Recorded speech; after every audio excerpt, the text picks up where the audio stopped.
Hello students, let us start once again the online recorded session of the next part of Cell, the Unit of Life. In last session, I have concluded with the structure of nucleus, considering intranuclear components. In this session, let me describe the intranuclear fibers, which we call it as chromatin fibers, which are in the form of network known as chromatin network.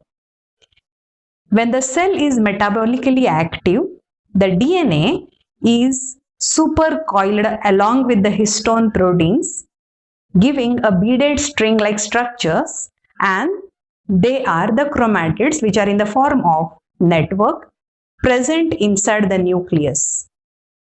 At the time of mitosis and meiosis, the chromatid fiber undergoes shortening and thickening. Each shortened and thickened chromatid is known as chromosome. Chromosome is considered as vehicle of heredity, which will carry the DNA from one cell to the other cell. It may be a mitotic division or meiosis division. Let us take a structure of a standard chromosome which is visible at the time of metaphase. Each chromosome is composed of two arms. The shorter arm is generally called as P arm and the longer arm is known as Q arm. The two duplicated DNA by semi-conservative replication forming the two chromatids of a chromosome which are held together at a central narrow region, and it is known as centromere. Now this centromere is providing attachment site for the spindle fibers to facilitate the movement of the chromosomes. Same centromere which splits vertically, giving daughter chromatids during anaphase of mitosis, so that the number of DNA remains same in resulting daughter cells. Same centromere is considered as the point and measuring the length of the chromatids on both sides to classify chromosomes in 4 types. When the centromere appears in the center, both sides the length of the chromatid remains same. Then this chromosome we call it as metacentric. When centromere is away from the center, where one side the arms are short and other side the arms are long, this type of chromosome we call it as submetacentric. If the centromere is towards the telomere, where one side the chromatid length is shortest and other side the chromatid length is the longest, this we call it as acrocentric or subtelocentric. There is one more type where we can see the centromere at the tip and two arms are longer only on one side.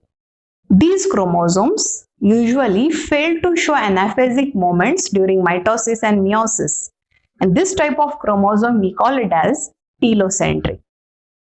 These are the 4 types of chromosomes considering the position of the centromere and the length of the chromatids: metacentric, submetacentric, subtelocentric or acrocentric and telocentric.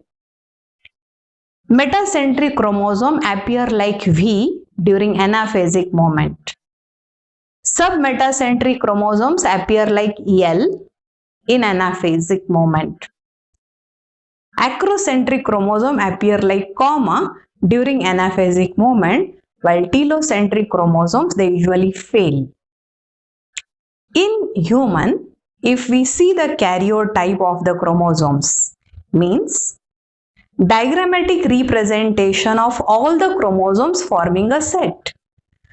Out of total 46 chromosomes, first 22 pairs are autosomes. Means they carry the genes. Now what gene is? It is a functional segment of the DNA, and DNA is a genetic material. So in first 22 pairs of autosomes, the genes which are regulating somatic traits, they are not involved in determination of the sex. Hence, they are known as autosomes, while the 23rd pair is known as allosome. It has sex-linked genes which will regulating sex-related features of an organism, of a human being. In case of female, the allosomes are similar in pair. We call it as XX chromosome, while in male cell, one chromosome is X and another is the Y chromosome. Going one step ahead, which is not there in the syllabus, if chromosome number is halved by meiosis, resulting cells are haploid and we call them as gametes. 2n number is considered as diploid number of the chromosomes. When it undergo meiosis, diploid set of chromosome is halved, producing haploid set represented as n. If due to abnormality or non-disjunctions of the chromosomes during anaphase, sometimes aneuploidy is resulted. Now what exactly aneuploidy is? The cell having abnormal number of the chromosomes, either increased number or decreased number. Further we call it as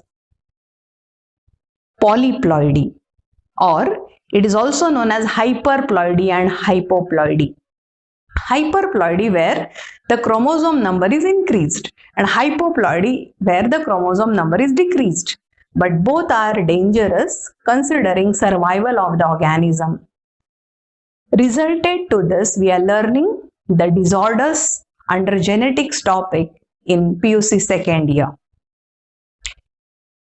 Considering ploidy layer, we call it as diploid cell, haploid cell, polyploidy cell. Now, because of artificial hybridization in plant breeding experiments, they are increasing the chromosome number to bring about all the desired traits in a plant.